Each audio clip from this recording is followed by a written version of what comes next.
Olá, meu nome é Caroline e hoje nós vamos apresentar um seminário invertido proposto pela professora doutora Fernanda Carvalho Ullmann. Meu nome é Marcos e neste trabalho nós vamos abordar sobre a produção de biodiesel através da rota enzimática.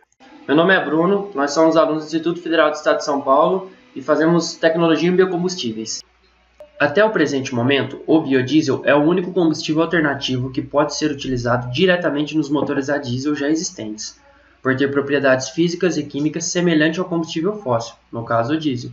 Ele pode ser usado em misturas ou até mesmo sozinho, em qualquer motor de ignição por compressão. Houve testes de óleo vegetal como biocombustível, porém foi substituído pelo óleo diesel de origem fóssil, principalmente devido às questões técnicas, por exemplo, a eficiência devido à alta viscosidade e formação de gomas. O processo de produção de biodiesel é conhecido como transesterificação. É uma técnica muito antiga, onde foi aplicada pela primeira vez por Duffield-Patrick em 1853. Já o primeiro motor de funcionamento eficientes foi criado por Rudolf Diesel em 1893 na Alemanha. Deste modo, fica nítido perceber que a questão de uso do biodiesel é uma questão mais político-econômica do que tecnológica. Antes mesmo da Segunda Guerra Mundial, houve na África do Sul o abastecimento de veículos pesados, apenas de biodiesel, fabricado pela transesterificação do óleo vegetal.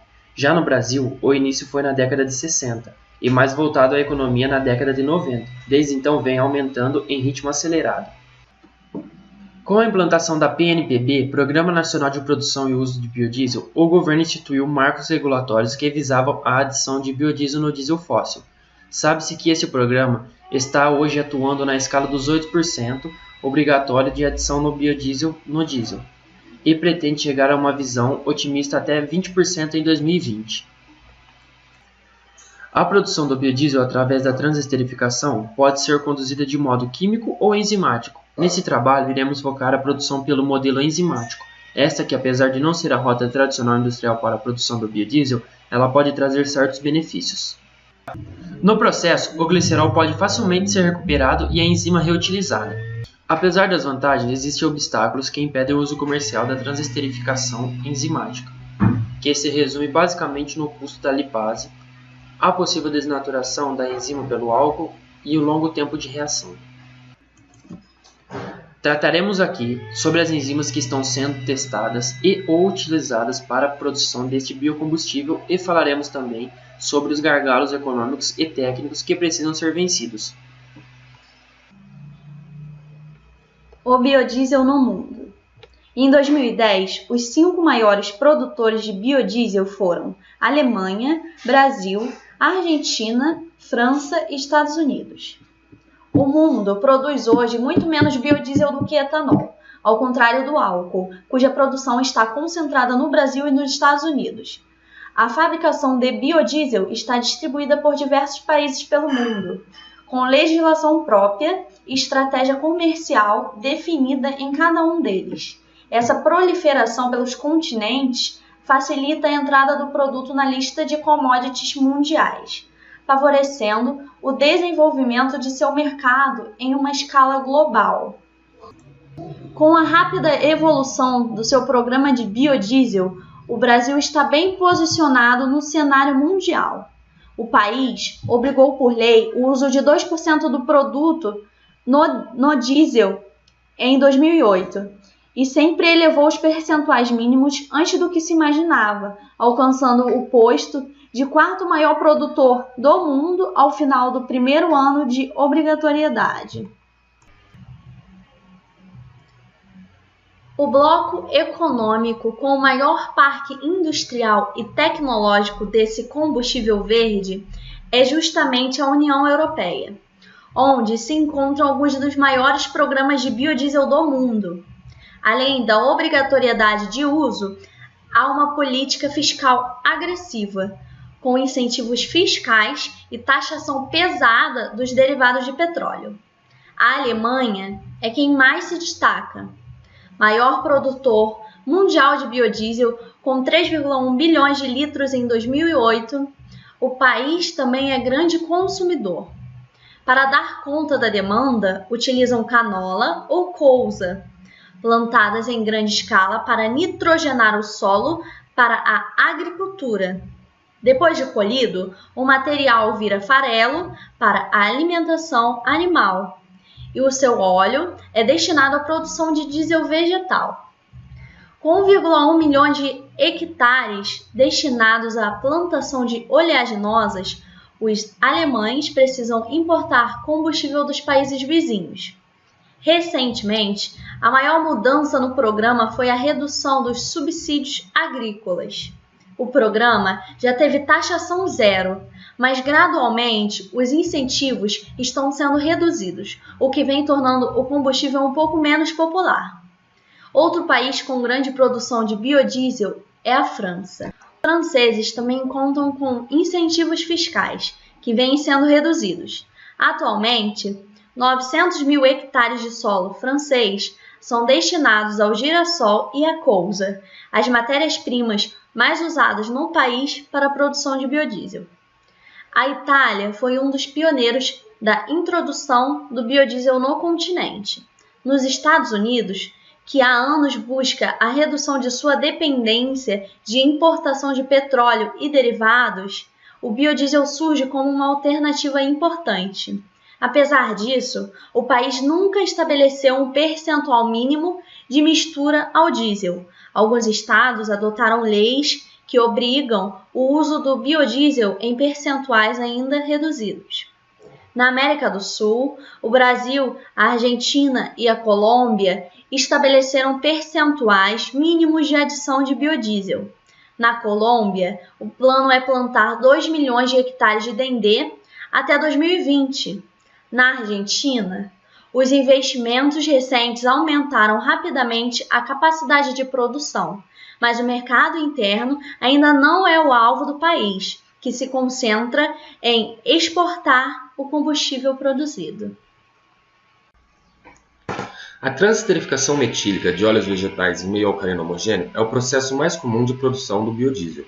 Os alcóxidos metálicos são os catalisadores mais utilizados, sendo que esses podem ser adicionados diretamente ao meio de reação, mediante a dissolução do hidróxido de sódio ou de potássio no álcool utilizado como agente de transesterificação.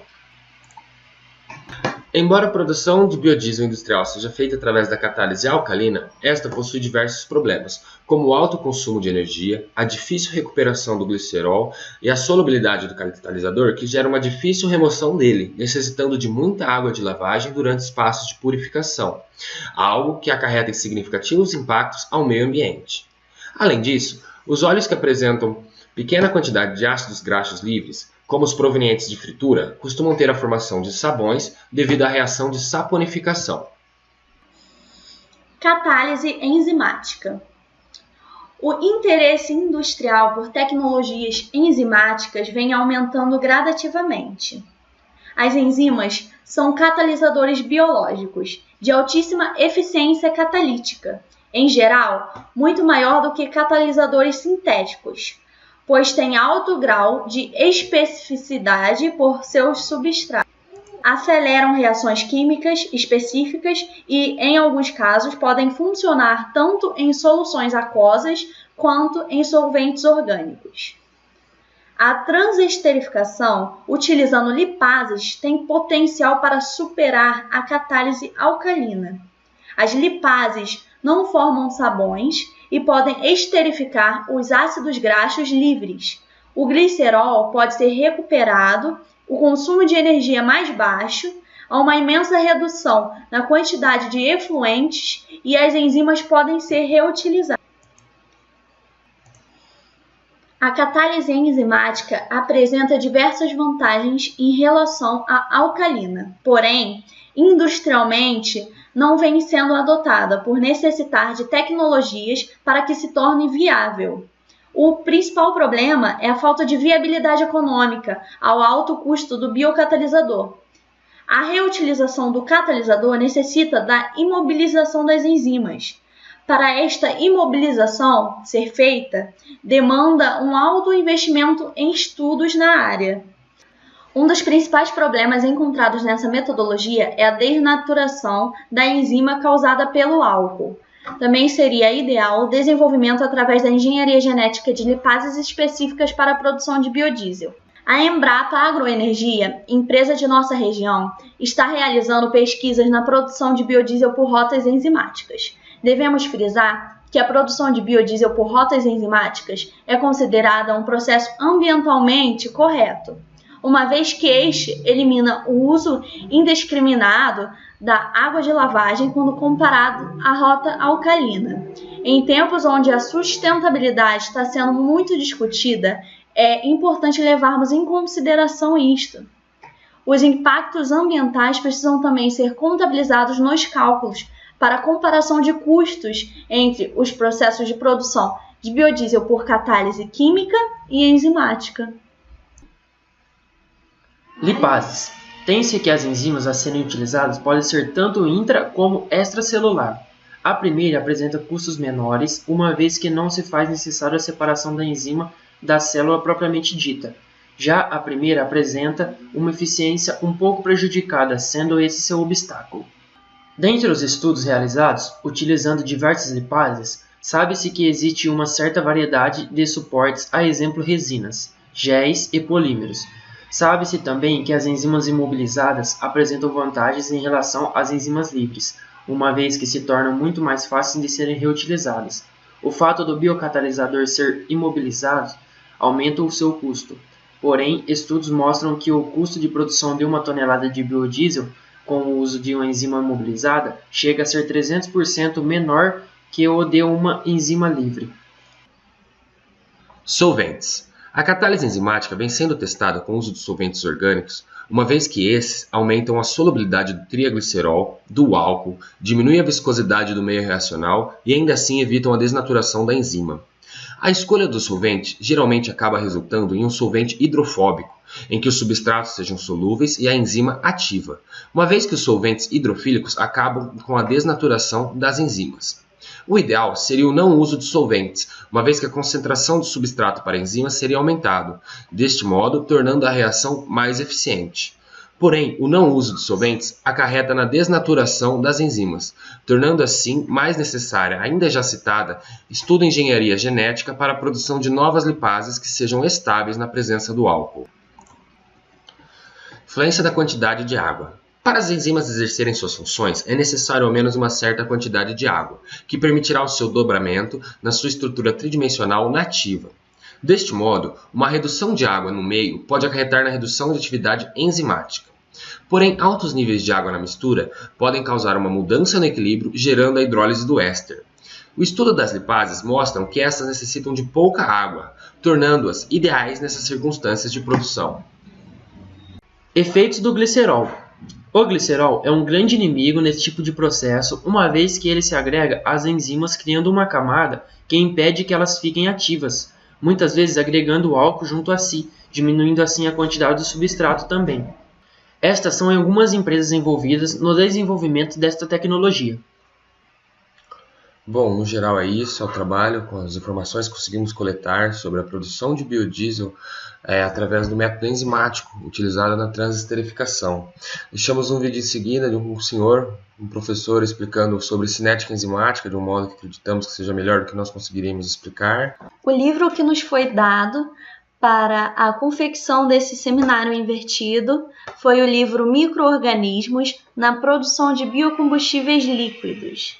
Ele foi escrito pela Cristina Marla Monteiro Machado e é da empresa Embrapa. Um bom trabalho a todos. As enzimas são catalisadores homogêneos ultra eficientes, são super catalisadores, além de funcionar a uma temperatura relativamente baixa, 36, 36,5, que é a temperatura do nosso corpo. Então, pensou em um bom catalisador, pensou em uma enzima. Tanto é que elas fazem parte de um grupo especial de catalisadores homogêneos, ficam dentro da catálise homogênea, que nós chamamos de catálise enzimática. É uma área muito interessante de estudo, os mecanismos são fabulosos, são muito interessantes, vale a pena estudar a catálise enzimática. Até porque ele ainda é pouco conhecido, então é um campo em grande desenvolvimento. Só uma ressalva que eu gosto de fazer é que vocês devem ter aprendido lá no ensino médio que toda enzima é uma proteína. Nem toda proteína é uma enzima, mas toda enzima é uma proteína. Isso é errado. A grande maioria das enzimas são proteínas, mas nós temos enzimas que não são proteínas. Por exemplo, alguns ácidos nucleicos têm algumas reações que são catalisadas pelo RNA.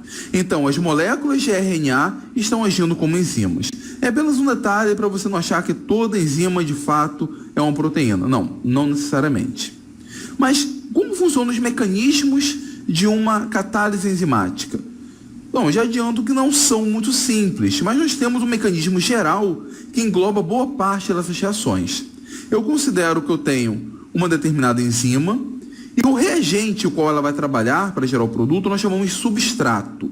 Então aqui nós temos uma enzima, aqui nós temos o substrato, ambos vão reagir e vão formar um complexo. O complexo é essa junção enzima-substrato.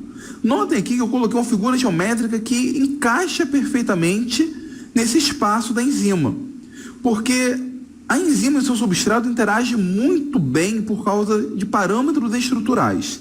Se eu pego um substrato diferente, que tem uma estrutura diferente, ele não vai encaixar no sítio ativo da enzima. Isso nós chamamos de modelo chave-fechadura. Cada enzima tem um substrato. Isso funciona para catalase, que trabalha peróxidos, isso funciona para lactase, que trabalha a lactose. Então ali temos um modelo específico de enzima substrato. Às vezes, o substrato não encaixa tão perfeitamente assim, mas a própria enzima ela muda a sua conformação, ela modifica a sua estrutura de forma a permitir a formação do complexo. Aí não é mais o modelo chave-fechadura, mas essas transformações enzimáticas não podem ser muito bruscas, elas só se adaptam um pouco ao substrato. Uma vez formado esse complexo, depois o complexo vai dissociar, vai liberar a enzima, essa enzima vai estar livre mais uma vez para a próxima reação, e o substrato foi transformado em produto. Perceba que aqui eu não coloquei uma seta de equilíbrio, porque eu não considero que o produto volte a interagir com a enzima para formar o complexo. Então a primeira etapa é um equilíbrio, a segunda nós consideramos como sendo uma reação direta. Esse próprio mecanismo tem algumas coisas interessantes.